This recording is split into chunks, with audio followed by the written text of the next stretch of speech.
You're listening to an Airwave Media Podcast. Sick of those trivia podcasts that you don't even understand how to operate and they just have too many levers and buttons? There's got to be a better way.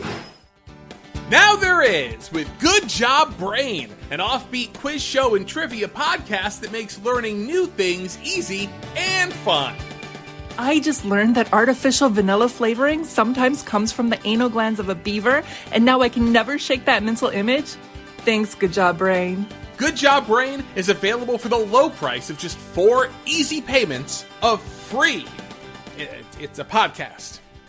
Good Job Brain is part of Airwave Media and available on all podcast apps. Operators are standing by.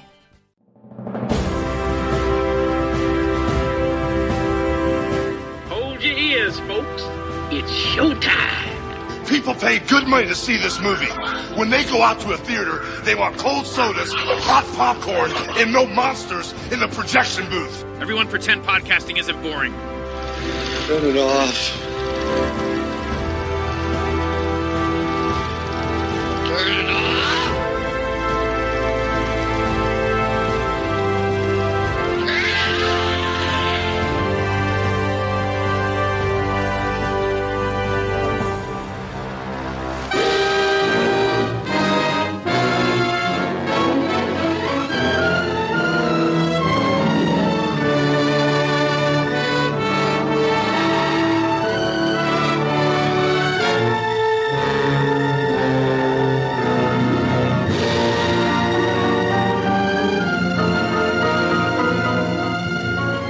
Your husband can take care of himself. Nice night for it, ain't it, Mr. O'Hara? You didn't answer me, Mr. O'Hara. You ought to speak when you're spoken to. I'd hate to have to report you to the lady's husband. I said it's a nice night for it. Hey, Mike, if you'll pardon me this intrusion, there's a couple of police officers out here. Cops. I don't speak their language, see? And they wants me to identify this guy. What's the Spanish for drunken bum? Mrs. Bannister, can you think of any reason why your husband would want to hire a divorce detective other than to watch you? I object! As a matter of fact, you and Michael O'Hara have kissed each other, haven't you? To name one occasion, you were seen in the aquarium of this city kissing each other. Do you deny that? No further questions.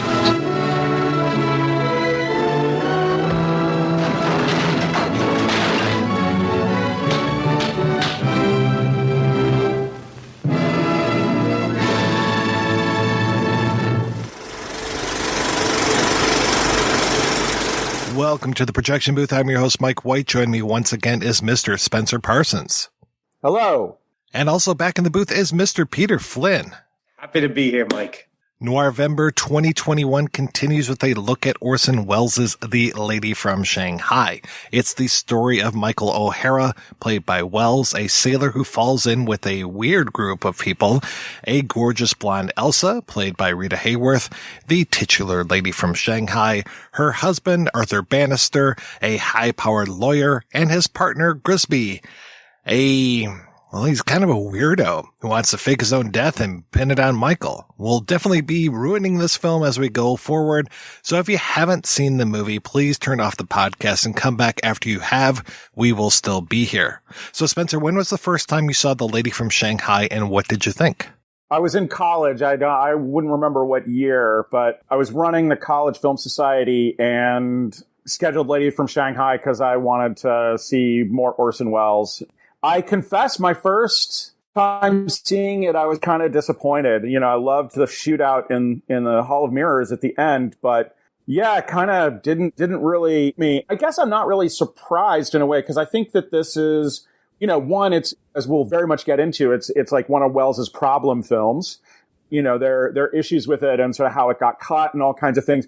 But I think there's also just like a level of maturity that the movie requires of the audience, you know, certain life experiences you have to have been through in order to really connect with what's interesting about it. I guess that's also something that we'll get into. So I've watched and rewatched it actually a bunch of times in the last couple of years. I'll say that I still don't love it, but I'm really fascinated by it. This movie is a big object of fascination to me in Wells's work. Yeah, my relationship has definitely changed over time, and in particular in the last few years, really been paying a lot of attention to this one. How about you, Peter? So obviously, it was sometime in college in the early 90s, and it was, when I was first really taking that deep dive into Welles, and I know there was that period, 91, 92, when I was just lapping up anything Welles related that I could find, and I remember really liking it. And the interesting thing is that every time I've seen it subsequently, I like it a little bit less. And thanks to you, Mike, I like it even less now, because I watched it again for this podcast thinking, okay, it's been a while. It's been a couple of years. Maybe my opinion will change. And no, I like this film less and less. I find it a very dispiriting film to watch, to be honest. Yes, it's fascinating, but all the wrong reasons. It's fascinating because it has been so compromised and so beat up and bloodied. And I gotta say, of all of Wells's films, it's near the bottom for me. And in some cases, maybe it is the bottom. I got to be honest. That's not to dissuade anybody from watching it or rewatching it. I mentioned if Rob St. Mary were on this podcast, he would say a bad Orson Welles film is better than any Michael Bay film, the best Michael Bay film. So your mileage may vary. I was very afraid coming into this episode because I was like, I'm not really digging this movie that much. I remember liking it more. And then when I rewatched it recently, I was like, I'm not connecting with this. And then watching it again this morning, I was like, yeah, I'm still not connecting with this. And it's this idea, when people say, oh, this movie's confusing, I usually I'm like, yeah, you don't know confusing movies. You've not seen some of the movies that I've seen. You don't know confusing. And I gotta admit, there are a lot of times where I'm just like, what is this character's motivation? What is going on here? Like, I don't care who shot the chauffeur in, The Big Sleep or anything. I don't care about that kind of stuff because it all kind of fits together. But with this one, it's just like, what is happening? Why am I watching this? And there's such great set pieces in here, but they just don't necessarily cohese to me. They don't fit together. It's like there's pieces missing from the larger jigsaw puzzle. This is interesting as an experience because I expected going into this that I was going to be the one who likes the movie the least. And I think I like the movie the most out of the three of us. First of all, kudos to you for all the research you do, and sending along that script was fascinating. I didn't read it all, but I skimmed through it and I read the bulk of it. It's still confusing, but it plays out much better in this original script version, which we should talk about. But, at the end of the film, in the great climax, right, in the Hall of Mirrors sequence, leading up to that, we have Welles in voiceover recounting the plot, as it were. And it still makes no sense. It still doesn't. But you pause that film on any of those frames at the end, any single frame, 1/24 of a second, and there's the film. This little guy trapped in a big, complex world. That's it. Visually, in those moments, the film is so clear, even if the plot is so muddled. The Big Sleep is ridiculously, famously confusing. And what holds it together, and if you've seen the two different versions of it, a later version where it leans more into the confusion, it is actually better because the emotional center is the relationship, between Bogart and Bacall. And I think part of what goes on in the cutting down of this movie is it gets cut down to its really like confusing and harebrained plot. I think this is like a sub-MacGuffin kind of a plot that's going on. I mean, so obviously ridiculous. And, Welles has committed that kind of thing. I guess Rosebud is something that he always said was like, that he thought was pretty stupid in Citizen Kane as like a vehicle to get you through. And I think it's pretty obvious that in this movie, it's a similar, but even more absurdly stupid kind of plot gimmick taken from the novel.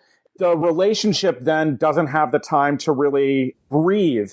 And so one of the things that makes me fascinated by this movie, but not necessarily love it, is that over time, I've also learned a lot about Orson Welles' life and Rita Hayworth's life. And in the last week, I did kind of a deep dive into her life and gains a lot from sort of extra narrative material. Like the little bits, I was able to hook into the movie a lot more this time just by virtue of, reading a Welles biography and a Rita Hayworth biography back to back, and then seeing what's reflected in their relationship within the film. So that creates a fascination, but it's mostly intellectual, and it mostly depends on what I can bring in terms of knowledge to the film.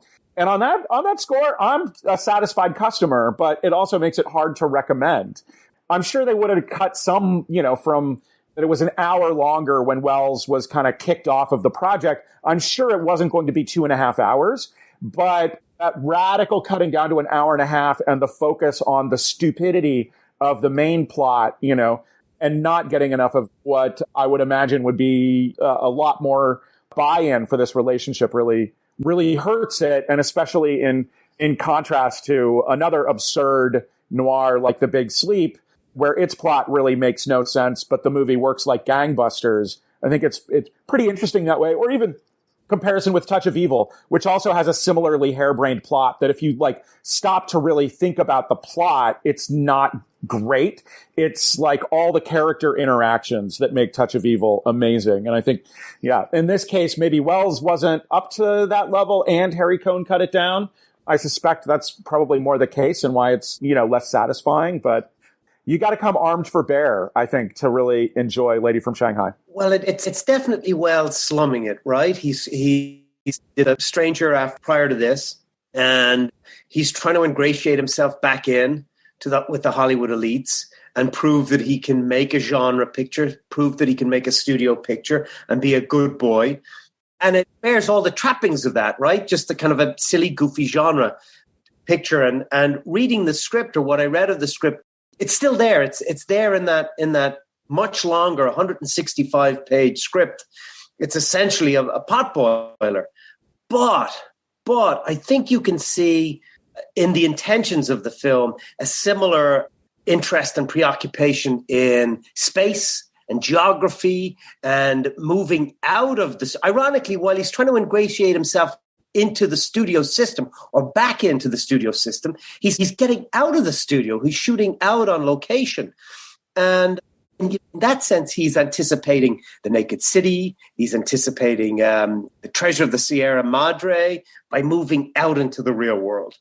One of his big complaints about the studio is that it just pasted a musical score over the entirety of the film, drowning out all his background ambience and voices and this kind of complex worldizing sound, So I think the film is fascinating, or could have been really interesting, not necessarily for its plot, but in its style and its sensitivity to space and geography and the characteristics of the space. And it should be said that the original script was set entirely in New York City and the funhouse sequences of the Palisades. And I think that's kind of the geography of the film. The opening sequence of the original screenplay is set in Central Park, as it is in this version. But there's a lot more to do with the space and the background and characters. And, all that background action really has a character all of its own. And it would have been fascinating to see that. And that's why I find this film very, very painful to watch. It's not like Ambersons. Ambersons, you've got a good chunk, almost an hour of unmolested material in there, so you can see what Welles intended. I don't think there's one scene in this film that hasn't been tampered with. I don't think there's any real sense of what Welles was going for anywhere in this film. Maybe at the end in the mirror sequence, but even there, Welles complained bitterly about the music and how he wanted that to play out with silence. So the only thing you heard was the crashing glass and the gunshots, right? And that whole sequence in the crazy house was 20 odd minutes of screen time. And it's boiled down now to, 7 minutes or so. So a lot was taken out of that. So I don't think there's any scene in this film that hasn't been severely compromised. That's why I find this a painful, dispiriting film to watch. You can see the genius in the corners, but that's all. The idea fits in so well with film noir as far as the voiceover, the flashback structure, the little guy against the greater machine. And one definition of noir that I always enjoy is, you're fucked at the beginning, you're even more fucked at the end. But he's not even more fucked at the end. He kind of gets away with it at the end. I'm like, wait a second, that doesn't jive with anything, Adding to that too, though, is that this is Welles's poorest performance on screen. I just find him very flat and dull. He doesn't characterize this tough, brawling black Irish, a man who killed somebody in the Spanish Civil War. I don't buy that for a second. And he can't pull off the fight scene at the beginning of the film. So he doesn't convince. And yeah, I agree. He kind of sleepwalks through the whole film. And maybe that ties into the themes of the book, a man just so enamored by this woman, he's just following her wherever she goes and somnambulant in a sense. But it doesn't improve the film at all. Well, it's a rare role for him where he's not playing the heavy. And one of the things that's interesting, I think, a key for Welles is that he needs to play a heavy in order to bring out as much sympathy as possible. There's a kind of opposite motion that goes on. And when he's playing a romantic lead, even a romantic lead who's not very heroic and is totally awful in the final moments, which is actually one of the things I like most about the film. Ending and his awfulness and the way that he walks away is really fascinating to me. But I just don't think it's a role that's very well suited to him. And I think he found out and then he's stuck to, heavies after this. Yeah, I don't think it's any coincidence that he went on to do Macbeth after this.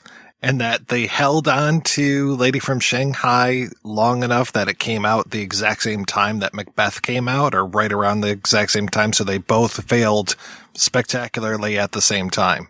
And, Mike, you mentioned it having all the key elements or most of the key elements of the film noir. And Macbeth plays like a film noir, and so does Othello. I mean, there are moments that are gorgeous. You talk about the funhouse stuff, but yeah, it is. Every shot is compromised. And even looking at some of the extras that are out there and seeing, still shots of Rita Hayworth and promotional shots where there are all these legs hanging from the ceiling, or there was one shot where it was a skull and it still had skin from the nose up, and then it was a skull from the nose down, and the top of the skull looks very much like Rita Hayworth, and then you've got a cigarette sticking out of the skull's mouth, and the cigarette plays such an important part to this whole movie. I'm like, okay, well, that's legit. That should have been in there, and it not being in there is such a blow. And yeah, it feels, you mentioned a little via email when we were going back and forth about this, the length of shots. I mean, this movie feels like it was edited in a wood chipper because it just moves too fast. I'm like, wait a second, what is happening? Like, not only does it feel like the plot is about to fly apart, it feels like the whole film is about to fly apart just because of all the splice marks. It's just like, oh my God, how can you even run this through a projector? It's just going to, suddenly disintegrate. Citizen Kane has an average shot length of 11 seconds. And I think Amberson's is even longer. And I think the average shot length of a Hollywood film of the 30s and 40s was about 8 seconds. This film cuts every 5 seconds. And Welles's original cut, apparently, was filled with these long takes. And you can see, as Spencer was saying in his comments on email, you can see traces of these big, long, glorious tracking shots that we see in The Stranger. You know that Macbeth has a 12-minute shot. It has a real length shot. Macbeth, released the same year as Rope, came out just a few months after Rope. But, Welles was pushing toward these long, long shots. And so the irony is that produces this film that's cutting every 5 seconds. And that's clearly the impetus of the studio and Harry Cohen. And Welles had been assigned Viola Lawrence, who was a veteran cutter way back to the 1910s. And she cut the hell out of it. And not only a case of cutting down, but then reshooting close-ups and reverse shot, over the shoulder shot, and just cramming those in, whether they match the cutting or not is just criminal, and it just breaks every scene. The great scene And it's a great scene in the script when Grisby approaches Michael and says, I want you to kill me for $5,000. In the script, it plays out in New York City. And they move, they're on a boat, they dock in lower Manhattan, and they go to the office, and they go up to the office. And Grisby has this great line about suicide that was committed across the road from a jumper. And he describes in tremendous details. Great scene. Here, it's in Acapulco, right? It's in Mexico, and they walk up this hill. Clearly a long shot with a lot of background action. And every few seconds, there's an awkwardly cut in close-up that was shot back in the studio. No continuity in terms of, the way the hair is made up, and very, very awkward, bad cutting. Again, just Wells kind of gave into this and allowed this to happen and moved on to whatever the next project was. Macbeth, probably. Yeah, it's really, really tragic. And it's a shame, too, because there were such good actors and there are some really good performances in here. I agree with you that Wells' Michael O'Hara really does leave you wanting, but Glenn Anders as Grisby, oh man, so good. And talk about close-ups. I just love the close-ups of this guy and just his affectations, target practice, those things. Oh, he's just such a great villain. And Everett Sloane, I really love Everett Sloane in here. And a lot of times, so I'm just like, what movie is Everett Sloane in? It doesn't really feel like he's in this movie. It seems like he's in another movie. I still love him a lot, but it's just kind of want to see that movie. I want to see the movie that he's in. All the more grotesque with these wide-angle close-ups that Wells shoots them in, and the sweating and the two canes. Wells claimed that Everett Sloane was a radio actor. He didn't know how to move. So he gave him the canes to, kind of keep him stiff and give him something to do. And Sloane makes the most of it. Yeah, he's just great. Wells had the best supporting actors. That whole idea of having your main villain physically disabled. I mean, it kind of reminds me of the main villain from Once Upon a Time in the West. This whole idea of, the guy who can control all of these things is there behind the scenes, but he can't even move from place to place without needing these canes. And it's interesting because he actually uses the two canes. One was really there and the other one was a stunt cane from Citizen Kane. Wait a minute. There was no Kane in Citizen Kane. I love this whole idea of the disabled antagonist and just that he is stronger than O'Hara, even though he's physically weaker.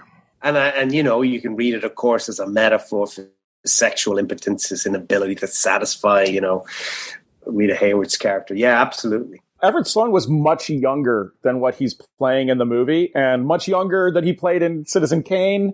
I mean, everybody plays different ages in Citizen Kane, but it's just interesting that, he died in 1965 when he was only 55 years old.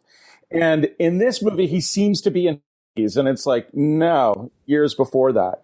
But Sloane is really, he's great in it. The way that he spits out the word lover, Rita Hayworth repeatedly, always calling her lover, is so poisonous. It's great. Well, him with lover and then Grisby with fella, and just always, just the patter that these two guys have is fantastic.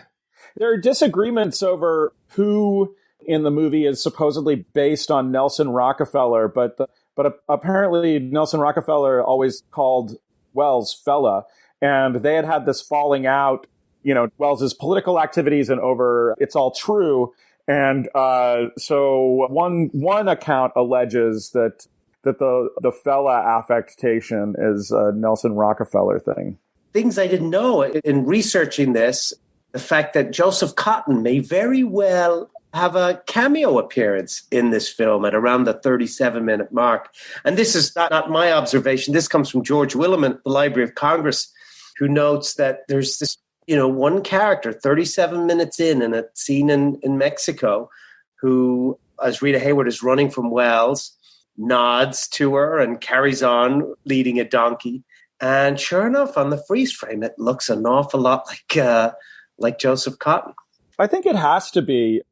Delving into biography, for me, the fascination of the film is the smuggling in of so much autobiography, which, given the history of putting it together, that it's the potboiler, all this kind of stuff, it's just interesting coming after The Stranger, which is truly a very impersonal film, that then Welles tries to use this film, tried and maybe could have been successful if he'd stuck around for the edit, if he hadn't been kicked off of the edit. And, of course, his work in the editing room in this period is very spotty. But it's interesting because it seems like he did stick around for a chunk of Lady from Shanghai's editing and then got kicked out. Whereas on Macbeth, he just sort of absconded to Europe and let it all shake out. So he's a really fascinating figure, but back to in the way that he thought about editing and in the way that he worked it. But regardless, the really interesting stuff in this movie is the residue of strange kind of personal material. And I guess on one level, that's not surprising because he is making a portrait of a marriage that is disintegrating, and for which both Welles and Hayworth, they both recognize this marriage later as a kind of, the one that got away. This is not just like a couple of celebrities getting married for a couple of years and then it falls apart. It really does seem for both of them that this was a really, really big thing that fucked them both up, especially Hayward, but also really messed with Welles. And Barbara Leeming's biography leans into his childhood abandonment issues. But I think it's really, really interesting. The ending has a certain kind of power of seeing, somebody act out this like really excessively cruel act of abandonment. And the way I find this ending of this film, and of course the ending of many noir films, really interesting in terms of the relationship to the production code, because morally what the main character does in that last scene is utterly indefensible. It would seem like that the code would not allow that to happen, except that this is a woman who's a murderer. So she's allowed to die in the most horrible kind of cruel fashion and left behind, by her lover, or lover, as Everett Sloan might put it. She's left behind in this excessively cruel fashion that is this feels utterly vicious to me and very, very sad. And I think, Peter, you don't want to speak for you. You mentioned the word dispiriting. I find this dispiriting in a kind of good way. It is, there's like a well of like real darkness and not like edgelord darkness, not just, the dark that we put on stuff, but the kind of really sad melancholy mixed with fear, mixed with self-loathing, kind of darkness that Welles really did bring out of his films. And that the films that traffic in this kind of darkness, like Ambersons and like Touch of Evil, had to be messed with. Welles certainly, failed himself on a number of fronts when he was making these films.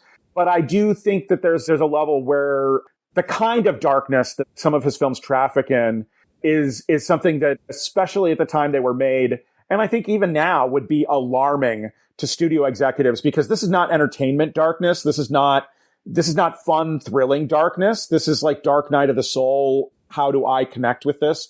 And does this put me in a bad place because it's making me think of a relationship where I was at fault and I threw it away, and, that I've never quite recovered from it? Sure, absolutely. There's tremendously cruel abandonment at the end of the film. And it's an abandonment that's mirrored, like the Hall of Mirrors. It mirrors Welles's relationship with Hayward, quite possibly, but also his abandonment of the film and his abandonment of so many other films, just walking off and leaving them to the fate of the studios. Yeah, it feels kind of disingenuous when it's like, well, I wrote a memo talking about how much I dislike the music. And it's like, okay, and? I don't want to defend Welles too much for the walking away, but I do think it's necessary to bring up how directors functioned in editing rooms at the time. And at this time, directors were not very hands-on in editing processes. However, Welles was the kind of director who needed to be hands-on, and in many ways invented a kind of hands-on auteur director way of doing things that he abandoned himself. But, with Citizen Kane and up to a certain point on Ambersons before he took off for, It's All True, there's a way in which Welles was directing films in a very different fashion that required being hands-on until the end. John Ford and Howard Hawks, for instance, were very strong auteurs, within that time and within that world. And they developed ways of shooting in order that it could only cut one way, but they were not necessarily hands-on in the editing and the day-to-day. They were not right there by the editor's side. And, when you look at the arc of Welles' career, it's later in his career that it seems like he figures out that he needs to be in the editing room and really get into the nitty-gritty with it. And I think he abandons the films, but he's really, I don't know, it's really tough. A lot of directors moved on to the next project. They had to, because they did 2 or 3 a year.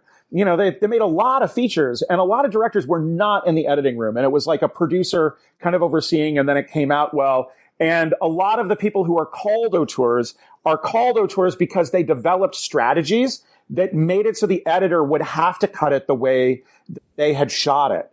Welles is very commanding in the way that he shot things, but there's also need to cut the material as well. And it's his own fault, but it's also, to be fair, a little bit of the business at the time.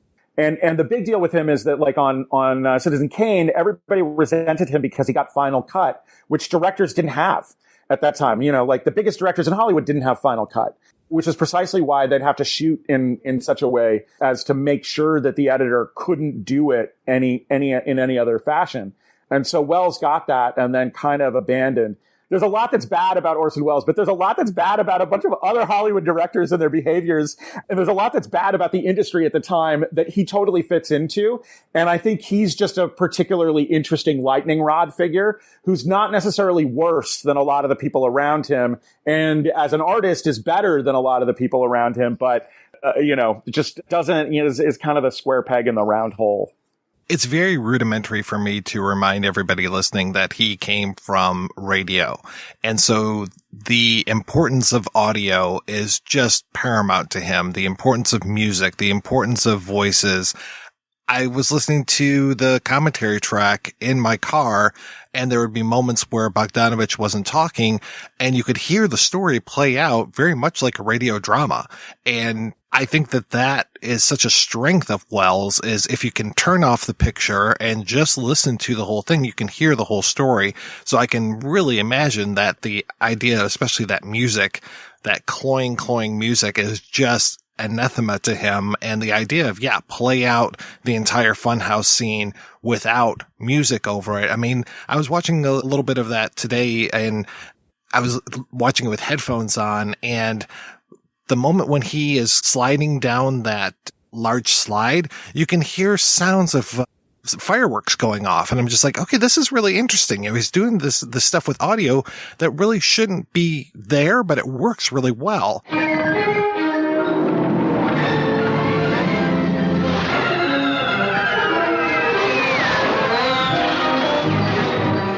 I can imagine that would have been just such a powerhouse scene, and all of these other set pieces would have just really packed a punch. But instead, it's just like, it feels like that punch is winding up and then just goes right past your ear. It's almost, it's if that idea, that a painter will paint a picture and then paint over the picture something else. Clouseau's film about Picasso is a wonderful illustration of that. We start off with a beach during the day, but we paint over and over and over, and it becomes a nighttime scene. And I think that's what's happened here. There is an Orson Welles film underneath this that has been reshot and recut, and there are moments when the film underneath kind of pokes its nose up and you can see elements of it. I recommend that everybody listening to this podcast go back and watch that scene that I was talking about with Grisby and Michael as they climb this hill, and Grisby gives him this offer of, $5,000.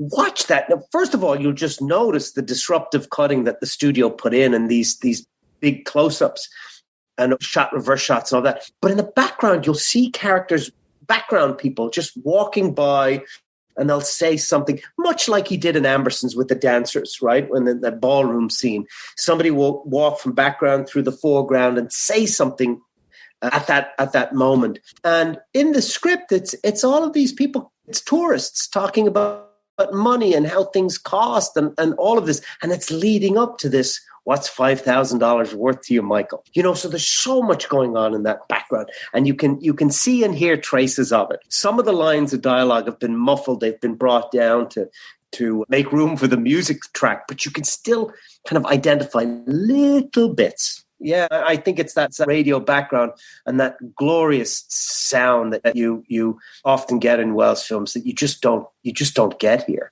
And I agree that The Stranger is a very impersonal film, but at the same time, there's so much of Welles. You've got these long crane dolly shots that are wonderful. You've got the store that everybody comes in and out of, the owners playing checkers. And just think of that space and all the sounds in that space and the outside traffic on. It's a lived-in space that you can see and hear. And this film, think would have played out like that, and it just doesn't. But it's there underneath the surface textures. Since you mentioned that scene, another thing that's very striking about it is the blocking over the shots as they move higher and higher up the hill. And it doesn't actually lack for what we would call close-ups. It's just that the close-ups are in the masters for each chunk of it, that people will move into close-ups. And then all of a sudden, when they have these process close-ups that they made them shoot in the studio when they got back to California, not only are they standing out because they're rear projection and whatnot, but they also just don't go with what is very obvious kind of design for this kind of motion of going higher and higher with these people and kind of spinning around each other. Yeah. And Welles typically shooting significantly below or above eye level. So we're looking up or down on characters. The inserts are shot, approximately at eye level, which would be standard for Hollywood studio pictures. So it doesn't match at all. Although, that scene, and it ends with this high angle shot looking down on these two characters on the cliff's edge, does anticipate similar sequence in Othello, when Othello and Iago are right at that cliff's edge. Remember, and it's very nicely done scene.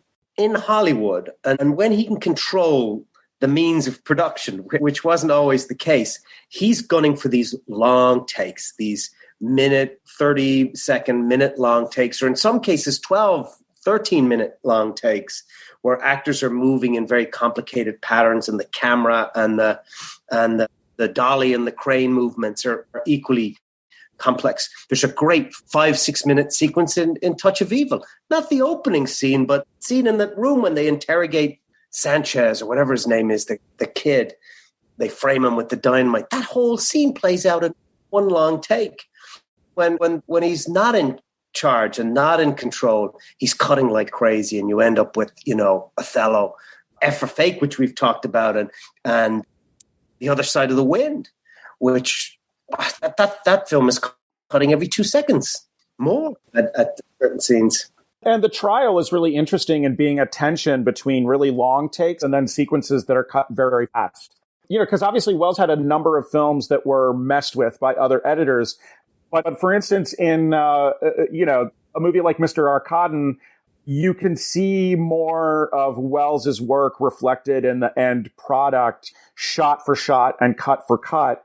And yeah, I do think that Lady from Shanghai is maybe thoroughly the most damaged. I consider the last 20 odd minutes of Magnificent Ambersons to be the most damaged, because obviously this was, when you read the script and you've seen the pictures of what they were doing and where he was headed with it, it's really obvious that this was going to be amazing, and you kind of watch it disintegrate.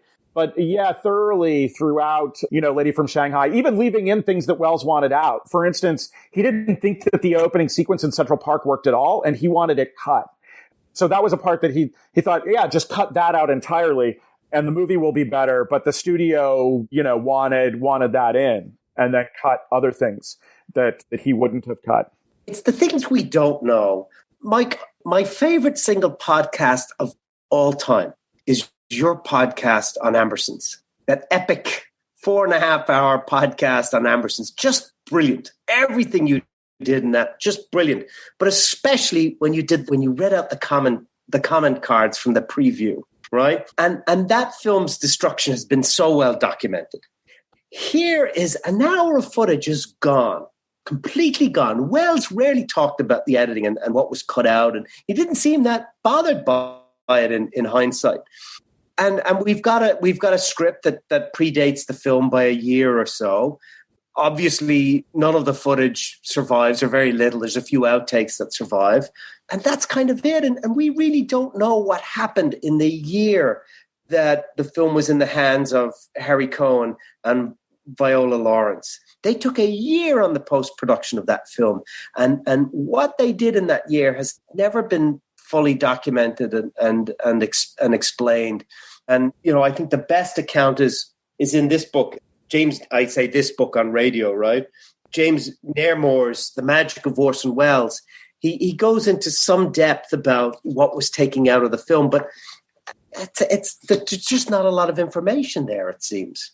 I would be really curious to know more about the aquarium scene, because that is one of my favorite moments in the film.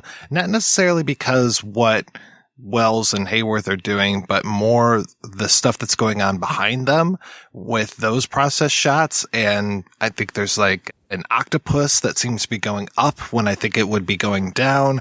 There are the fish that would be one size, but he's blown them up into these really large, monstrous fish.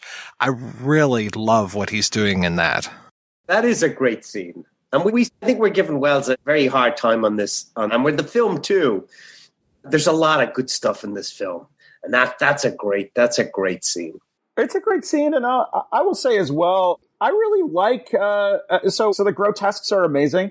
I really like Rita Hayworth's performance in this movie, and it's sort of cut to ribbons in the sense that we're getting scenes that should have more emotional heft to them for what she's doing, but she's great, and I think, she like lived with this problem throughout her career of people thinking, oh, she's just beautiful. She's a dummy. She's not actually that good. I rewatched Gilda just for comparison point with this movie. I think she's terrific in Gilda. I mean, no wonder. And that talk about bizarre and absurd, like that plot is completely ridiculous. Makes no sense. The love story between doesn't make sense as a love triangle because it's a love straight line between the two men. And then somehow Rita Hayworth is stuck with these two guys. But what she's doing, she's called upon to be all kinds of different misogynistic things throughout the entire movie. Like her character doesn't make sense. And somehow she manages to hold it together, and she's great. And this is a very different performance from Gilda, where she's playing someone who is like herself, really damaged and kind of watchful. And ultimately the plot calls upon her to, murder her also murderous husband at the end and murder this crazy dude who wants to fake his own death. She's really, really good. And that also contributes to the sense of this strange psychodrama that's going on in the film of, at once that she and Welles were trying to patch things up. She especially thought that working together could maybe stop their divorce from being completed and that they could get back together. And they kind of almost did, but it didn't happen. But we're seeing this psychodrama of abandonment that's going on over the course of the film. And it's really hard. And especially, I guess, for me, watching it more from her point of view this time was really fascinating and effective. But I just want to give Rita Hayworth credit for being a terrific actress. And I think, just looking at these two performances in close proximity this week, I didn't know her personally, but I know a little bit about acting. I think she was a smart actress, and maybe she was too quiet to come across as smart to others. But I really see a lot of intelligence in her choices. Well, she's so much more than just a haircut. And I know that Harry Cohn went nuts for that. They tried to turn it into a publicity thing that they were cutting her hair and dyeing it blonde. I think it looks really good, and I think it works for the character. I mean, it is so the opposite of the femme fatale with the dark hair. I like this whole idea of her being from Shanghai, that that plays into the movie as we go along. I kind of wish there was a little bit more. I'm always fascinated by quote unquote Orientalism in films. There's that, especially in films noir where, the Asian is coded as other and evil. And so, Michael descends into this underworld of the Chinese and she descends after him. And then she's able to speak the language and she's got there's the group of Chinese guys, and I'm not really sure what they're doing there. That's one of those where I'm just like, okay, they seem to be up to something, but I'm not really sure exactly what that is. Again, I think one of the reasons why I might dislike this movie is a little is because it makes me feel dumb, just because I'm just like, wait, I should be following everything. I should know what's happening. But then there are times where I'm like, no, I just don't get it. I don't get why these guys are here. So I almost wish there was like a pop-up video version of it to be like, these people are here because of this and that and this other thing. It's like, okay, thanks. Because even reading the book, I'm like, yeah, this isn't gelling completely for me. The film works it out to be longer, both to emphasize the love story more and then also to provide more action. That it can be more action-packed because in a way it's the action of the big action in the book is over, and then there's a lot more time with like legal proceedings and lawyering and all that kind of stuff before coming back around to action at the end. And that's something that a book can do very well. But in a movie, if we had kind of loved the courtroom stuff, this bonkers courtroom stuff in this movie, it's so perfunctory in a way. But when it lands in the courtroom, I had completely forgotten about the courtroom, for obvious reasons, since I'd seen it in the 90s. I just forgot about that entirely because it was kind of boring to me at that time. And then when it popped up, I was like, oh, and I got disappointed, except that the way that it plays out is so ridiculous and ends in that big knockdown drag out in the judge's office. It's another aspect of the grotesque of the film, this grotesque, farcical judge and the proceedings.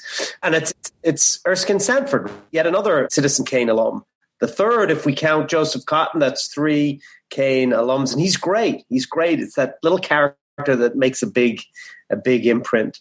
Mike, you mentioned the Chinatown. I love all of that stuff. It's a very interesting flavor. Of course, it wasn't in the original script because the original script was so bound to New York, and the Palisades is the location of the funhouse, whereas here it's clearly San Francisco or the environs there. It's kind of a globe-trotting film as well. There's a lot of location: Mexico, New York, San Francisco, Sausalito. You got a lot of different areas, and they each impact the plot and the character. And unfortunately, the New York stuff, because it's so studio bound, doesn't really register. But the other locations do, and the Chinese theater is a great little touch. You can really see this director again, like John Huston and Jules Dassin with The Naked City. He's moving into these locations, and it's not entirely studio bound, or at least it wasn't the intention to be a studio bound picture. We all know it became one. Yeah, I don't know how much stock to put into what Wells says sometimes, but according to what I've heard, he was just about done with location shooting, and they could have finished up within 3 days when they got the word, no, you have to come back to the studio and finish it up here. And I think that led to a lot of the process shots, but that's even before we get into how it was hacked together with even more process shots. So it's like, okay. So again, it's tough to tell just how much stuff is going on there. They were 5 months shooting this film. This was before the reshoots. This film was being shot for 5 months. Kane was made in 3 months, and Amberson's 2 months. And then he would famously make Macbeth in 3 weeks. So he spends, so what's going on in all those, I suppose, a lot of partying on Errol Flynn's yacht, right? Which is the yacht that appears in the film. And Errol Flynn was on board. So I'm sure there was a lot of partying. I had also heard that Rita was getting sick quite a bit, and they actually shot down for her having that illness. Right. I'm not sure what that was, though. Yeah, that was a big part of it. Yeah, she did get sick, and then that shut things down for a while. And it's one of those, the record of, whether he was really profligate and went over budget and over schedule. When you look into the schedules on these movies, that's not necessarily borne out, and he could be fast when he wanted to be. This was also because it was a Rita Hayworth movie, it was a more expensive production built to go longer. But yeah, 5 months is really long, but a big portion of that was when she wasn't capable of shooting because she was really ill. Yeah, and to your point, Peter, there were, I think so, and to your point from earlier as far as this being shot on Errol Flynn's boat, apparently he disappeared for a few days, and they weren't allowed to shoot the boat stuff without him on it. That was part of the contract, so they had to wait for him to come back with some, let's say, floozy around the way, and then they were able to go again. So hopefully Welles was shooting, pickups during that time. I was almost getting a little knife in the water, or even to go farther with Welles, deep when it came to some of these boat scenes. And I was like, okay, well, this is cool. And I was kind of hoping for more on the boat, especially having all these characters, this powder keg of these characters all in this very enclosed space, enclosed, but yet out in the open. And I was like, oh, this will be great. But it just never really seemed to go any place for me. He really doesn't exploit that location of the boat particularly well, does he? Of course, who knows what ended up on the cutting room floor. There's that scene with the big shark monologue that Welles has, where he's telling everybody that they're a group of sharks. And it's just a strange scene because it's shot in a way that's really beautiful. It starts with these people having all these, kind of internal tensions. Again, it has close-ups that don't seem like they belong in the scene, and especially because they're cut, really short. But the big thing that's so strange about it sort of generally works, but it feels 2 or 3 beats short of provoking his character to give this shark speech. And to your point about that we haven't made good on what's going on the boat, that there's like some dramatic shoe leather that seems missing to the buildup, especially in terms of how Rita Hayworth's character takes it, that she feels really hurt. And it's kind of like, I don't know why you would feel that hurt by this speech. I don't know why he gave this speech yet. It doesn't all seem to match up. And I think the scene itself is cut down. And I think some of the dramatic beats before are cut down. I'm not sure that I want to watch this movie for 2.5 hours. So an hour more footage, but I think it's just telling, Lady from Shanghai is maybe good to watch if you're going to make films. By virtue of just knowing that an hour was cut. It's not necessarily that a lot of it shouldn't be cut. It's that clearly the wrong stuff was cut in terms of buy into the characters and like the larger world of the film and what do we dramatically care about. So there are great performances around the ridiculous plot, and the ridiculous plot has a certain amount of beats that you got to do to make sense of it. And that part kind of makes sense. But it's everything around, it's the penumbra of everything else and all the human relationships around this cockeyed, faked murder plot that has wonderful performances, but is quite silly, doesn't take that much time. And it just feels like that, the thing that's the least important ends up as the only really important part of the film. This plot is a clothesline to hang all this other interesting stuff, the stuff that's really interesting, Welles, and that's what gets cut out or submerged underneath the soundtrack. Yeah, absolutely. Absolutely. I don't see why they would have started this with a 165-page script. Cut that sucker down.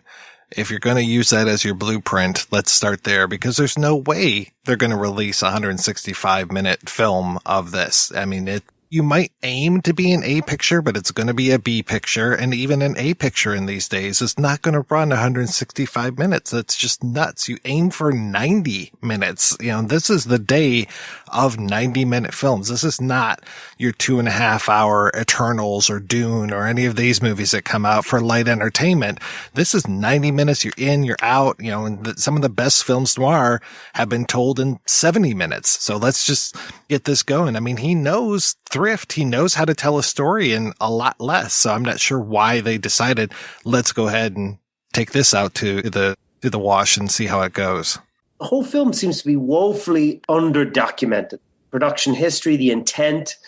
Welles didn't really talk that much about it.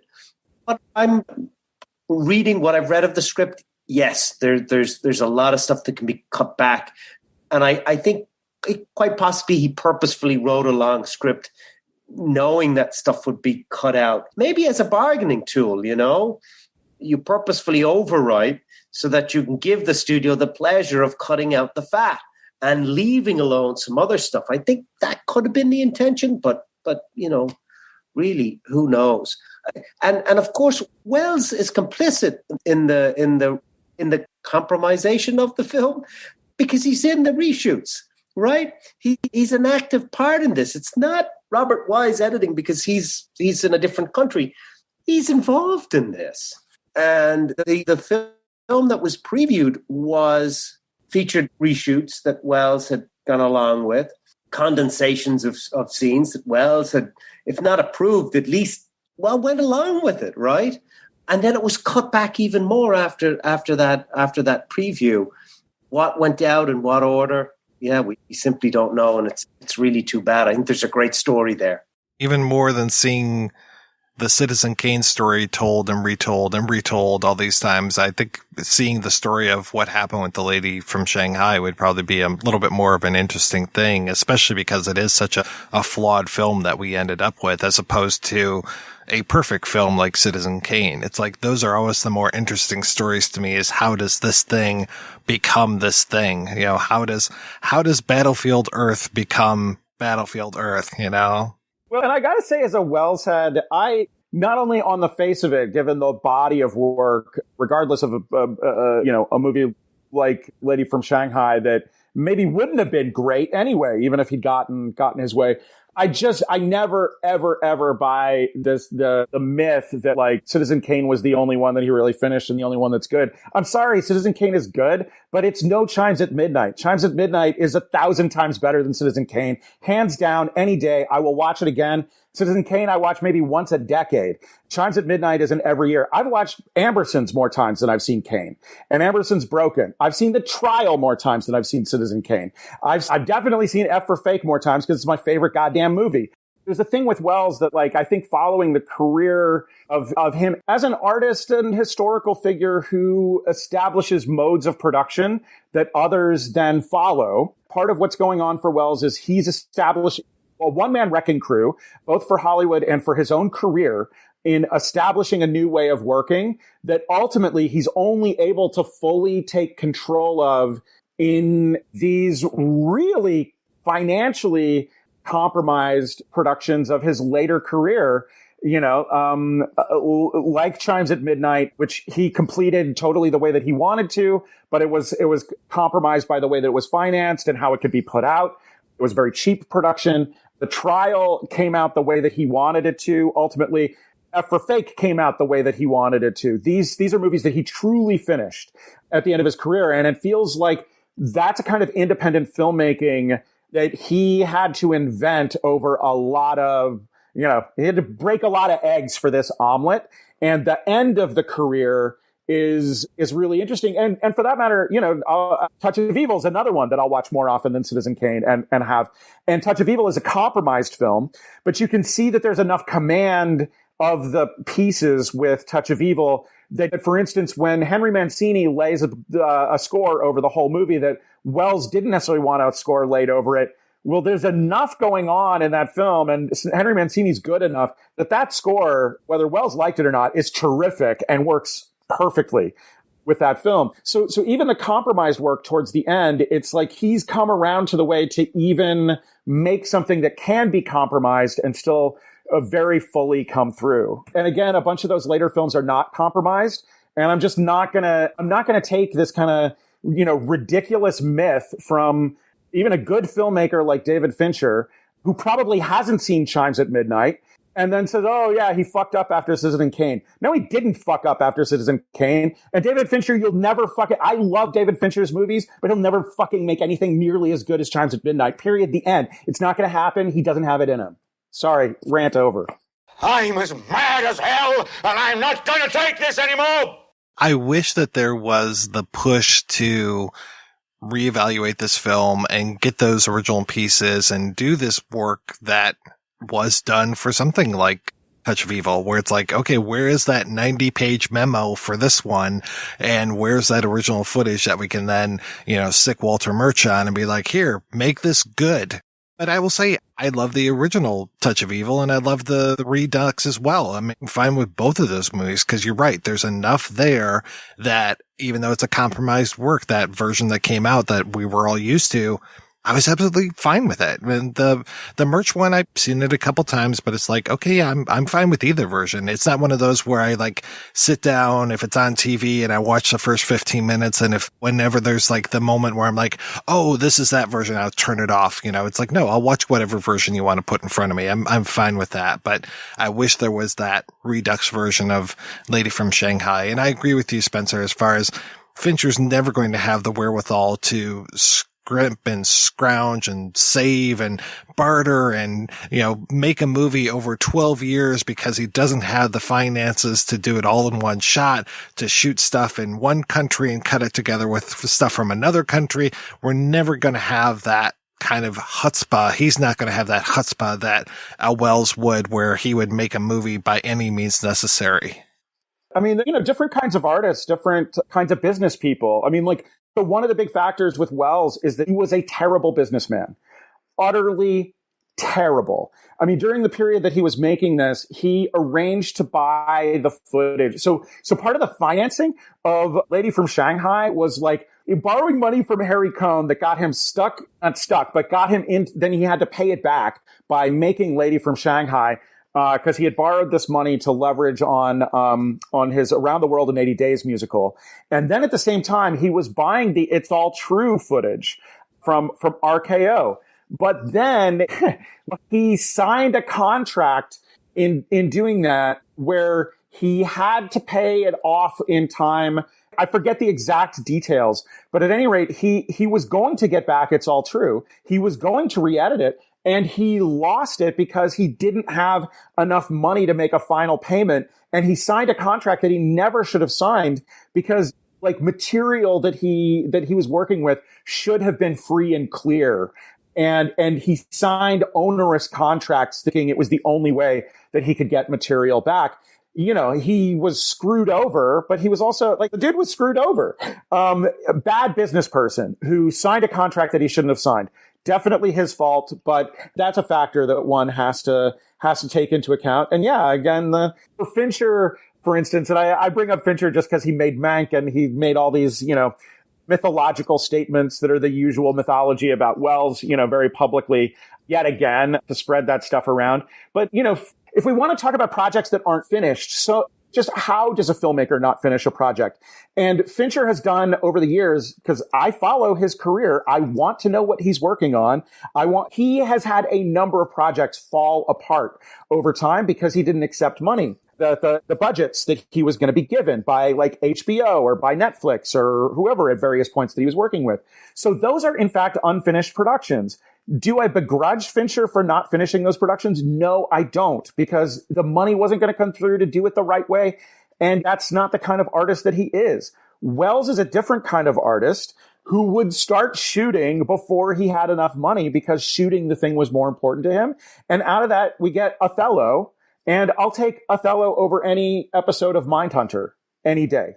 And Othello was made by hook and crook and starting without having all the money and just sort of putting it together, piece by piece. And we've seen other artists that have worked this way. John Cassavetes famously got a studio to show up to see, him shooting footage in a casino. He got Columbia to show up for Husbands for this big casino scene that there's only 3 minutes of it left in the movie. And those 3 minutes are close-ups. And none of the money that he spent on that was really for the actual movie. It was to convince Columbia to put in more money, which they did. And then ultimately, the movie got finished. So we've seen other artists that have done things in this way. And it's just a different way of doing business. And in Welles's case, for instance, a lot of these films came to grief because he was a terrible businessman while being a good artist. And you know what? I'll take the terrible businessman.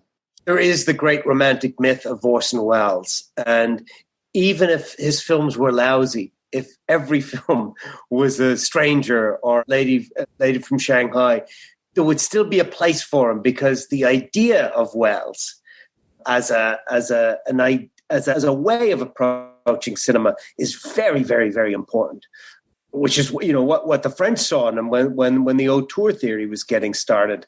Here's this guy who can work within the system and make it work to his own ends artistically. Was he a bad businessman? Absolutely. Absolutely. But, that line from Othello, I think, sums him up. Think of me as one who loved not wisely, but too well. And I think that's Welles. That's how he approached his films. That's how he got into the mess of Lady from Shanghai, because he was pumping his own money into Around the World. And if he didn't do it, the play wouldn't go ahead. If he didn't borrow this money, the play wouldn't go ahead. And the play has to go on. And the film has to get made. And it has to get finished by hook or by crook, regardless of the consequences. And because of that, we do have Chimes at Midnight. And we do have F for Fake. Yeah, there's just something marvelous about that Welles spirit. You see it with Ford and you see it with many of the others, but not quite to the same degree. Not at all. Not that energy. It was like an obsession for him, this desire to make things. And I do appreciate the Bogdanovich commentary where he's basically reading an interview with Welles and just even imitating him at times and doing the Welles laugh. And especially when he asks how much money he made doing Lady from Shanghai, and Welles just laughed in his face. He's like, no, I used the money to pay for Around the World in 80 Days. I didn't make any money off of Lady from Shanghai. He worked the entire time, writer, director, producer, star, all for free. That was it. Wanted that play to go on. So he didn't make a red cent from all of he did on it. And a big part of why he ended up in Europe wasn't just because of House Un-American Activities Committee, where he for sure would have been called to testify. So that was in the background, but it was mostly because of his tax situation, and his tax situation that came from this particular year of his life, because he was being taxed on what went into Around the World in 80 Days, this money that he got from Harry Cohn and from other various sources. And it wasn't counted. The IRS wasn't going to count it as a loss. They didn't count it as a business loss. It was just like, oh yeah, you spent that money. He ended up leaving the country for most of his career in order to avoid the tax bill on the bad business decisions that he made around having to make the art. I am curious if you guys think it was a little swipe at Hemingway, who he seemed to have that rivalry with throughout his entire career, when Michael O'Hara, person that he killed, was a pro-Franco person, and that he was an anti-Franco person. And then I think it's Everett Sloane was pro-Franco as well. And it's like just codes him as being evil because he was pro-Franco. Even in the less personal work, The Stranger has, there's a lot about fascism, and there's a way in which it talks about fascism in The Stranger that is very upfront about the anti-Semitism that it was not in other Hollywood films at the time. Welles was definitely putting forward, political points through all these films, and maybe in a more veiled way. But the strongest kind of anti-fascist tract that he made might have been Touch of Evil, where everything is sort of built in an allegory against fascism. This is going to go off topic here, but this is like one of the things that I found out prepping for this episode that I find just like amazing and crazy about the Welles Rita Hayworth relationship. So this goes to Hemingway. That's why my mind has gone there. Welles was teaching Rita Hayworth how to be a bullfighter. He got her bullfighting lessons, and he got her really like sort of into bullfighting. And there's stories about her going to Spain with friends who are like really like concerned about what's going on. They're animal lovers. They don't want to see this horrible thing happen. And she's really into this sport because Welles got her into it and was, sort of got her lessons to do bullfighting. Just a bizarre thing about the dynamic of their marriage. And then she took that really seriously and was very excited by it. So one of the things, Mike, when you sent me the script, the first thing I did was I typed in the word search, atom bomb, with the assumption that there was a lot more of that subtext of the atom bomb. Grisby wants to escape to this island and escape the destruction of the atom bomb. And there isn't. In this 165-page script, it's as it is in the final film. Grisby outlines his rationale for fake murder so he can escape the potential destruction of the atom bomb. The scene takes place in New York, and he points to the skyline of New York and says, the atom bomb will reduce this to rubble, completely destroy it. And that's it. That's the whole reference to the atom bomb in this film. A real MacGuffin, as it were. And I was disappointed in that. I felt that Wells's intentions might have been to have made a greater comment on the madness that was that post-war period, tying in perhaps to the whole Hueck situation, which I agree was definitely a major factor in why he leaves the US and returns a point in time when that blacklist is dying down in the late 50s for Touch of Evil. But it's an interesting little reference, that isn't followed up on. Maybe he didn't push it farther because Rita Hayworth was really traumatized by having her image put onto an atom bomb. When she found out that soldiers had done that, she was really, witnesses say she was as angry and upset as they ever saw her in her life. She was just scandalized, yeah. Isn't it a shame when politics enter into our artwork? I mean, listeners to the podcast know that we never get political on here and that artwork should be free of politics. So this is really a shame that he had to go here. I would give this film a 1 star just because he had to mix politics and art. Promised you I'd say bad things about Biden to sort of balance things out. Though I don't know that the people that want to hear bad things about Biden want to hear the things I would say, because I think I'm coming at it from, shall we say, not the same perspective. My disappointment with. Well, I do notice your "Let's Go Britain" T-shirt that you're wearing. So yeah, well, I gotta be me. Well, this film is also really interesting in Wells's career in that it comes along kind of at the end of a major period where he was involving himself in politics in a really strong way.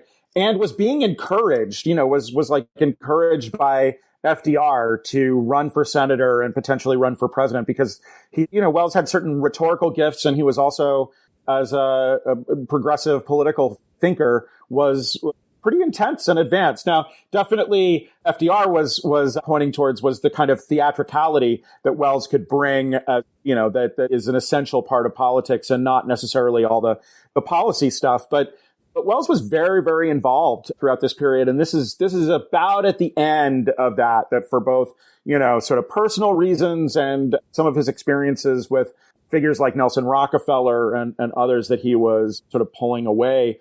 But we still see a lot of politics. I mean, look, a movie like Lady from Shanghai is not going to be seen today as particularly virtuous in its representation of a diverse population. But when you consider for the time, going into Chinatown, going to Mexico and depicting these places in the way that he did is definitely Orientalist. It is definitely othering, but by the standard of the time, he's taking you into these places and folding them into an overall story in a way that is very much ahead of a lot of Hollywood that would have, for instance, made the Chinatown sequence not merely a place that they go where they encounter people in San Francisco who are not the white people that you've been mostly seeing for the story. Most movies would have really made this some kind of seat of ultimate corruption. Even later, we talk about Chinatown. Chinatown sees Chinatown as a seat of ultimate corruption and, others that part of town in a very serious way. In Lady from Shanghai, yeah, we don't see fully realized Asian characters, but we do see a representation of a part of town that is not represented as totally evil.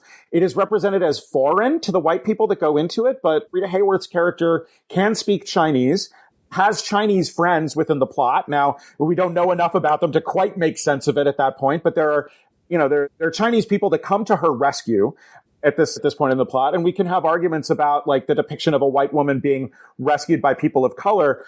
This is all true, but Wells's approach to the rest of the world and to people of color at the time was actually quite ahead of the game. And in fact, one of the big things with It's All True that scuppered that film was that RKO was uncomfortable with the amount of footage of black people in Brazil that Welles was sending back, that they were simply uncomfortable with seeing Carnival and with seeing, black people represented in film. And so, no, am I going to say that Welles is an amazing ultimate progressive? I am not. But within the contours of the time, he is doing things within Hollywood in a very different way that are putting forth a vision of the actual American population that was, if problematic, much closer to reality than what Hollywood was mostly doing at the time. By all accounts, Welles was remarkably progressive for the period, particularly and more so on radio as an announcer, and he was a staunch supporter of the civil rights movement. And it's interesting, that you make the point you make in the script. Bessie has a much larger role, a much more significant role. I wouldn't necessarily say it breaks or subverts stereotypes, but she's a more interesting and active character in the screenplay. And I think, I keep going back to the screenplay, and Welles notoriously rewrote night before shooting. And I'm sure, whatever version he submitted, this 2.5-hour version that he submitted, was quite different from the script that we have. But I'm sure she played a very significant role in that film. And yes, absolutely, Welles, as with It's All True, is certainly pointing his camera at the world in a very empathetic and fascinating manner.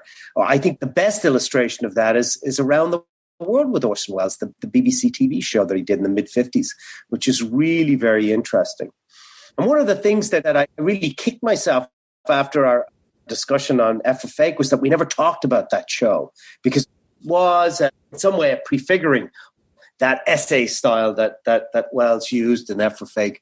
I'm glad you brought up the Bessie character, because when she shows up, I'm like, oh, okay, this is interesting. It's so nice to have a prominent black character. Yeah, she just kind of drops out again. And it's one of those things where I'm just like, man, come on, just give me more. I want to know more of this person. I want to know more about this character.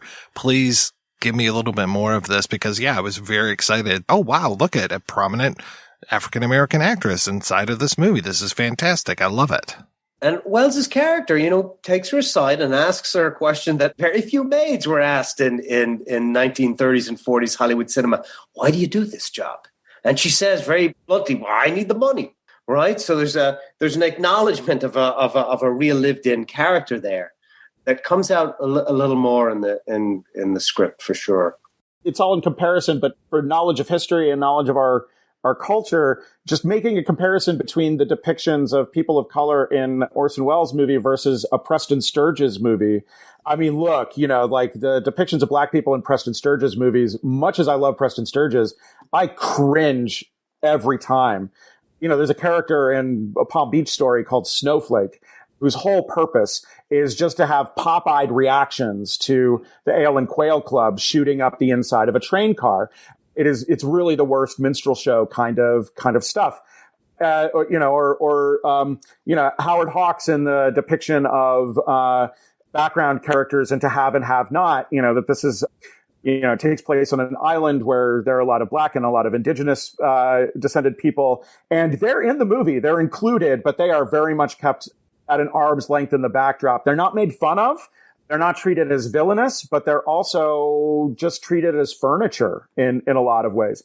And so, contemporaneous films, it's interesting to see the way that, the imperfect politics would be worked in. And Welles, among some others, is like one of those figures whose work I think really is important to seeing the history of our cultural changes and the recognition of what is the real population of the United States versus the white assumed majority population for most of the 20th century, and sort of how they're depicted in relationship to everyone else who are real people who have lived here.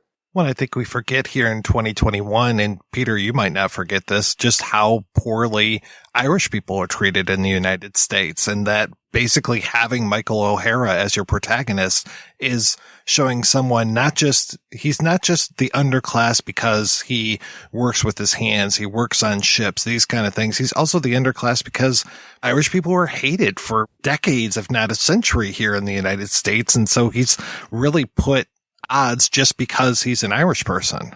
And of course, Welles had a very close connection to Ireland, having, acted on the Gate Theatre at a young age, close friendship with Micheál Mac Liammóir and Hilton Edwards, who ran the Gate Theatre. The Irish in America were the first group to enact cancel culture. you know, in the 1890s and in the early years of the 20th century, the Irish were picketing the stage Irishman, you know, and they were condemning comic strips that ran that image. They were marching outside stage productions that replicated that. And consequently, you know, the image of the Irish improves significantly in the early mid 1910s. And then, of course, you know, you got Barry Fitzgerald. But the Irish were really that first group to actively change how they were being represented. And Hollywood, for the most part, film in general, for the most part, responded very, very positively to that. Yeah. How do you rate Wells's Irish accent? Terrible. Horrendous. Yeah.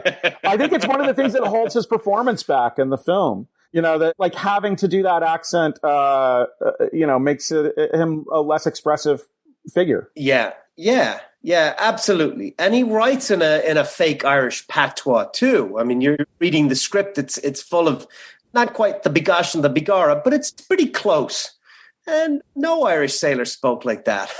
I doubt. I've never met an Irish sailor, but I don't rate it very highly at all. And you know, one last thing on his lackluster performance, and that is, you know, you've got two stages of his performance. You've got the performance he gives in all these wide shot sequences in the original shooting of the film, and then we've got his studio bound performances where he's performing somewhat under duress, and I think that adds to the sleepiness and the indifference of the performance. He's just, you know, I don't want to be doing this.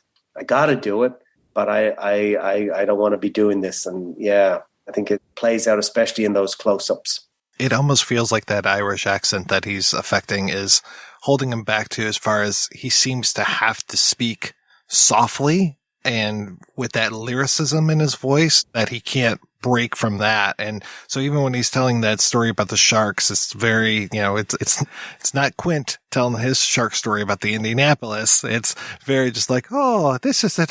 And then they took me Lucky Charms, you know. It's like, I can understand him being more like shell shocked in a speech like that, you know, having witnessed something horrible like this. But that's kind of his performance through the whole thing, is very like, oh, if you don't beat my you know, it's like, okay, like, let's get a little bit more. Like, I could see him doing that on the radio possibly and pulling it off, but having him there physically with that, I was like, yeah, I'm having a hard time buying this. And I'm glad to hear that it wasn't as authentic as it might have been. No. And there's, again, given his connections to Ireland and the time he spent there, there's really no excuse for that. And that he is indefensible. You know, we have not talked about is William Castle. Another, you know, shameless showman at the beginning of his career, right? He had optioned the book and with the intention of directing it.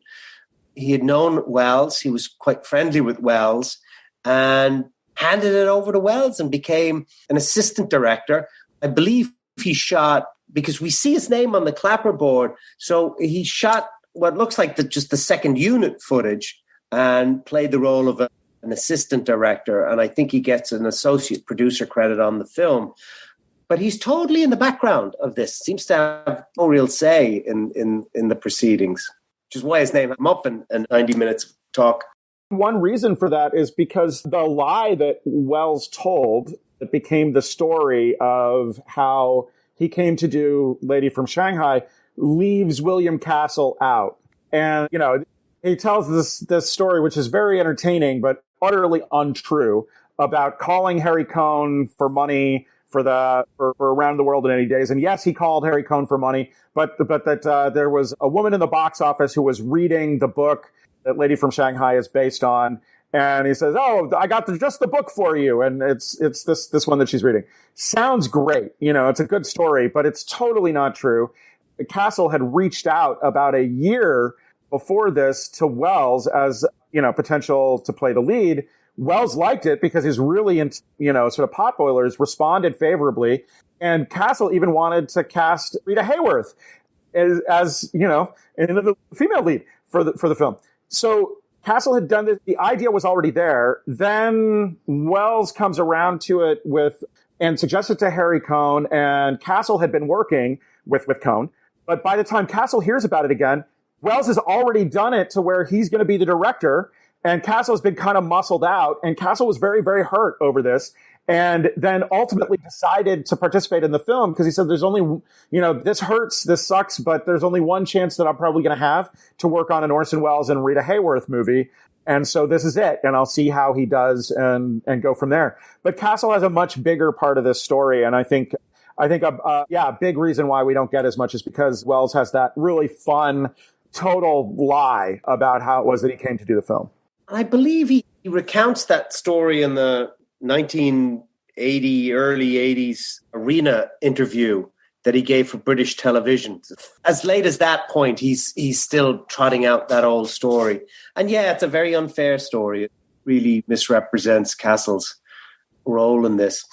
Another thing I want to say about this film, and it's again somewhat damning of the film, it has an awful opening. Dreadful opening scene, which is atypical of Welles's films. You think of Cain, you think of the Ambersons, Othello, fantastic opening.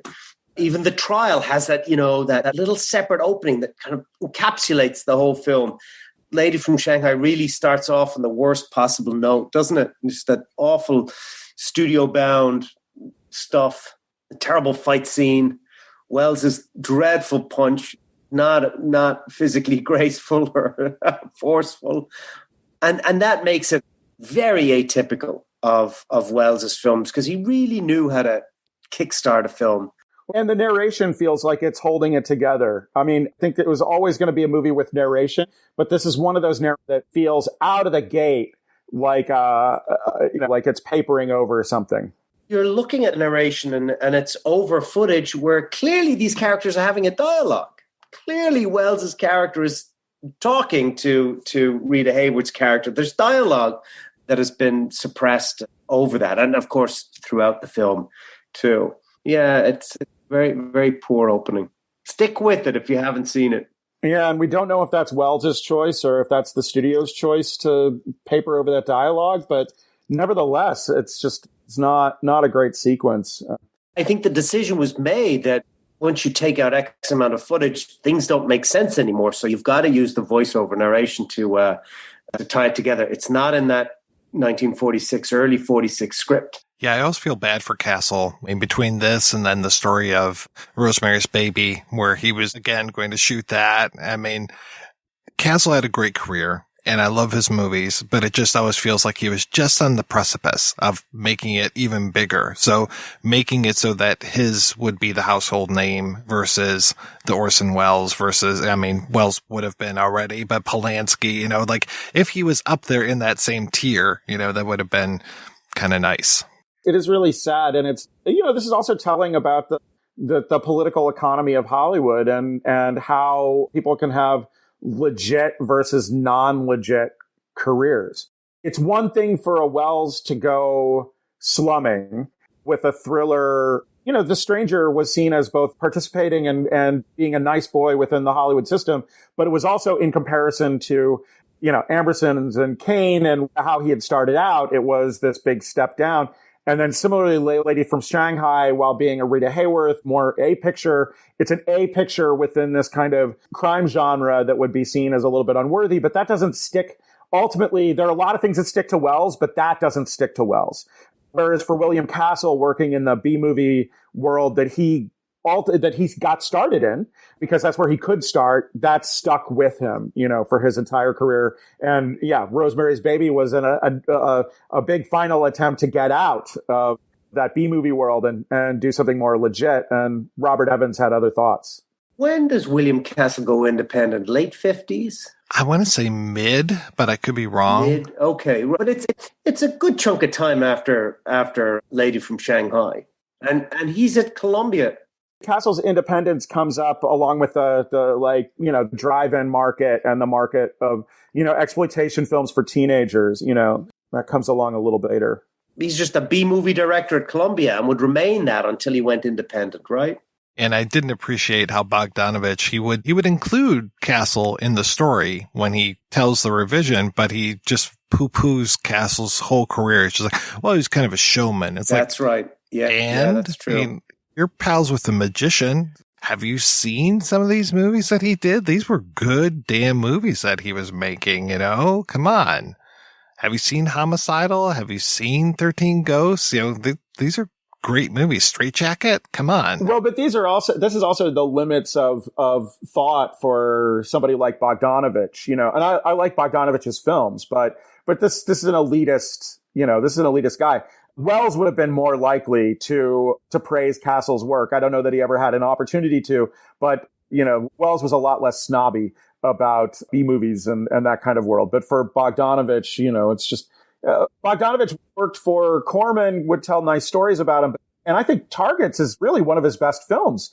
But Bogdanovich wouldn't, rated that as a stepping stone to his real career and not as being great work. And I don't know. I just, I think that's a limit of imagination. It's kind of that same thing. I go back and I watch Targets a lot more than I watch the ones that are, critically lauded from Bogdanovich, because I just feel there's so much good stuff there. And I can feel, he was standing on the shoulders of giants a lot of times, especially in those early days. I feel the Sam Fullerness of it. I feel, these other people that he was asking for advice on how to make films. And it's like, okay, this is all there. And yeah, that would have been nice. Tougher to judge, but like his and Polly Platt's work on The Wild Angels. The Wild Angels, I think, is to go way off topic, but that's a really, really great movie. I rank that one higher and as a more interesting statement on the counterculture in America at the time than Easy Rider, which was inspired by The Wild Angels. It's a tougher film. If you want to talk about cruel abandonments, Polly Platt, I think, is way up there. And I think he made his best work with her. Absolutely. To bring it back to A Lady from Shanghai, like Wells goes sort of slumming. And, as much as Wells wasn't a snob, I do think his stories about how he came to do his lies about how he came to do Lady from Shanghai, and then also his lie that he told about how he came to do Touch of Evil, which, that was being sort of invited in by Charlton Heston after he'd been, cast as the Heavy. Heston suggested Wells should have the job. Wells really should be grateful to Charlton Heston. Instead, he tells this story about how he and Zug Smith got drunk one night and they wanted to make a movie together. And he said, "Show me your worst script." And Zug Smith hands over, the script to Touch of Evil, then called Badge of Evil, and says, "This is the worst one. You should do it." And again, that's a kind of great self-mythologizing story, but it's not true. And it's sort of placing Wells above this material that actually he was known to love. Like, apparently he just never went anywhere without some pulp crime novel. He constantly read this stuff. He loved it.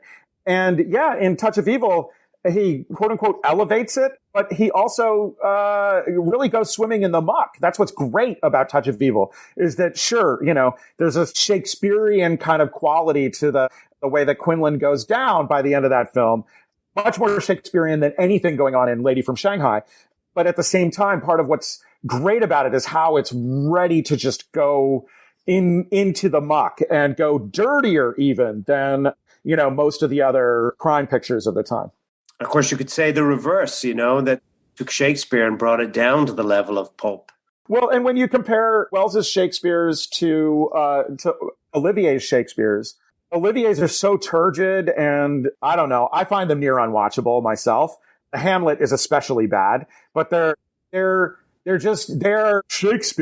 They're doing this thing that is the off-putting, why people don't want to see that. Whereas, Chimes at Midnight or Othello, these are contending in this way that is, as you say, Peter, taking that into the dirt and the muck and making it very lived in. It makes it much more easy to relate to these characters. Yeah, they don't feel like they're up here, these art house films that only the elites can participate in. It feels much more like, by even bringing these characters to the movie theater, that's one step, closer to us. And then by, making them much more human and much more relatable is another way that we can now experience this stuff that normally you would have to pay top dollar to go to a theater to see. Well, and to Wells's credit, in bending Shakespeare to his will, he does a radical thing that Shakespeare couldn't imagine, which is making Falstaff a tragic hero. A lot of people, Shakespeare's greatest character or one of his greatest characters, all that. But ultimately, Falstaff is not the center of the action. He's a supporting player. And Wells takes the supporting player, the poor guy, puts him at the center, makes him the tragic hero, and also turns Prince Hal into an asshole. The mythology of the Henry plays is all about building up the transformation of Prince Hal into the great king. And where Wells leaves it off is that Prince Hal turns into the guy who kills his best friend with a glance. At its worst, it's that abandonment. Again, we're back to that cruel rejection and abandonment. Yeah. I mean, the abandonment is huge, and it's huge for Wells. And I think it's the thing that most recommends visit or revisit to Lady from Shanghai is, sort of looking at this as a psychodrama of abandonment and this relationship that's gone wrong. And whether it's about Rita Hayworth or it's about Orson Welles feeling abandoned by his father, feeling the abandonment of, or the way that he abandoned his father, that's a push and pull. That first he was abandoned, then he abandoned his own father because he was, because his father was an alcoholic and Welles couldn't deal with him anymore. And, really felt grief over that. This very sense of abandonment is really central to Wells's work. Even in something like F for Fake, which is a very joyful, fun film, there is also, the centering of a character who is the kind of person who could be abandoned. And there's a worry over the artwork that can be abandoned and what it means for something to live on even after it has been abandoned. So it's a constant for Wells's work. And I think, I'll say that's for me the most fascinating thing. Why I've watched Lady from Shanghai as many times as I have, why I'll watch it again, even though I'm with you, Peter, like I rank it near the bottom. If not the bottom, like I do like The Stranger better than Lady from Shanghai. All right, guys, let's go ahead and take a break, and we're going to play a preview for next week's show. Sick of those trivia podcasts that you don't even understand how to operate and they just have too many levers and buttons? There's got to be a better way. Now there is, with Good Job Brain, an offbeat quiz show and trivia podcast that makes learning new things easy and fun. I just learned that artificial vanilla flavoring sometimes comes from the anal glands of a beaver, and now I can never shake that mental image. Thanks, Good Job Brain. Good Job Brain is available for the low price of just 4 easy payments of free. It's a podcast. Good Job Brain is part of Airwave Media and available on all podcast apps. Operators are standing by. Let me ask you a question. Are you getting enough? I bet you'd love more, right? Well, AdamandEve.com wants to give you more with 10 free gifts. First, you'll get a sexy surprise for her. Second, a specially selected toy for him. And third, a little something we know you'll both enjoy. Plus, you'll get 6 full-length adult movies on DVD. And number 10, free shipping on your entire order. So what do you have to do to get your 10 free gifts? It's not hard. Just go to AdamandEve.com and select any one item. It could be an adventurous new toy, sexy piece of lingerie, or anything you desire. Just enter offer code BOOTH at checkout, and you'll get all 10 free gifts. Go check out AdamandEve.com today. Select one item and get 10 free gifts, including free shipping when you enter offer code BOOTH. That's BOOTH at AdamandEve.com. The high-octane thriller Ida Red, starring Josh Hartnett, Frank Grillo, and Melissa Leo, is now streaming on Redbox. Crime boss Ida Red Walker turns to her son to pull off one last heist to get out of prison. But with the FBI closing in, her son must choose between family and freedom. Stream Ida Red instantly on Redbox On Demand today. Rated R from Paramount Pictures. How to continue a television series after a major actor has left the cast. Part 3. The Doctor Who Method. Give the character the ability to completely alter his appearance, and thus be played by any available actor. This also lets the character evolve into suitable form for any given audience. For more about British science fiction television, listen to the British Invaders podcast. www.britishinvaders.com. Some people call me Mr. Wonderful. Other people call me William Douglas Street Jr. Born in a log cabin in the backwoods of Kentucky, young Douglas soon elevated himself from field hand to tiger, from tiger to reporter, and from reporter to doctor, from doctor to co-ed, from co-ed to attorney, from attorney to congressman. When I meet somebody, I know within the first 2 minutes who they want me to be.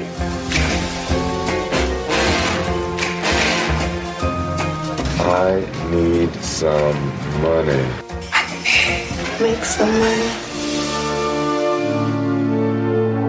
I mean, I could sit here and make you think you're a genius for correctly analyzing this complex, exotic, notorious Negro. You know that the white man runs this world? I'm a victim of 400 years of conditioning. Your credentials are just too amazing to believe. Why would you concoct such a licentious, low-down lie? I wanted to get the money. Open your mouth.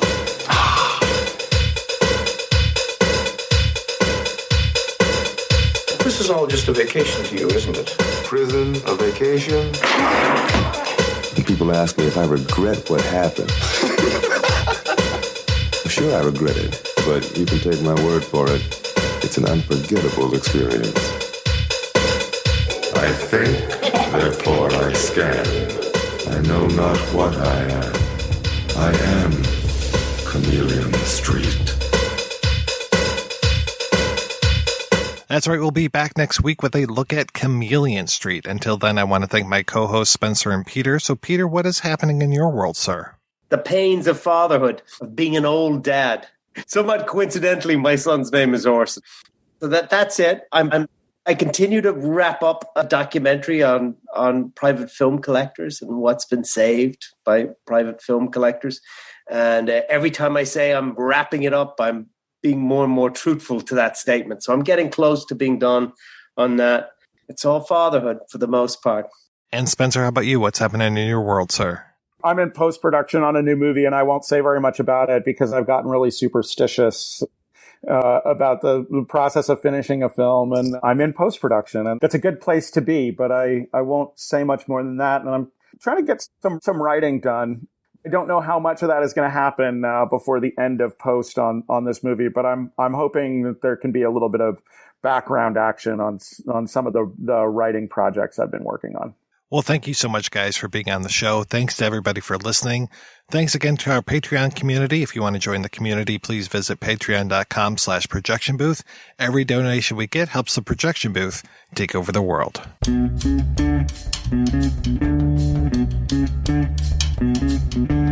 need more than luck in Shanghai. You need more than luck in Shanghai. She said it drew you into her web. She shot her husband and his lawyer dead. Left you holding the bag instead and drew you deeper into her web. Killed already a Franco spy. Didn't help your chances at the trial. Now you're walking your last mile. Shaved you dry. Now you know why you don't cross a lady from Shanghai.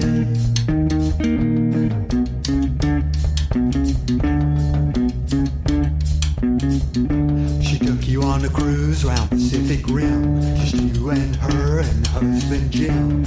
In Sugarloaf Bay, she gave him the slip.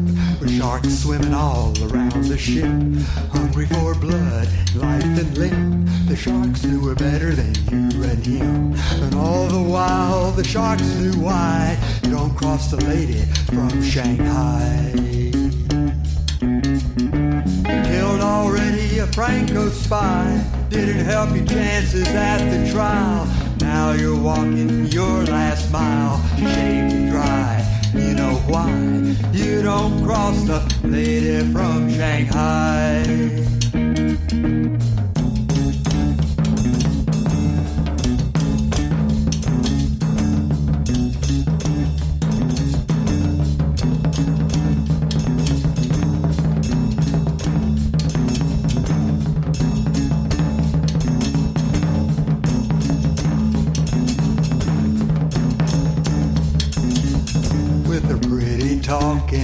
froggy smile, her sultry furs and her sultry style. For the kind of woman a man would die, for the lethal lady from Shanghai. For the kind of woman a man would die.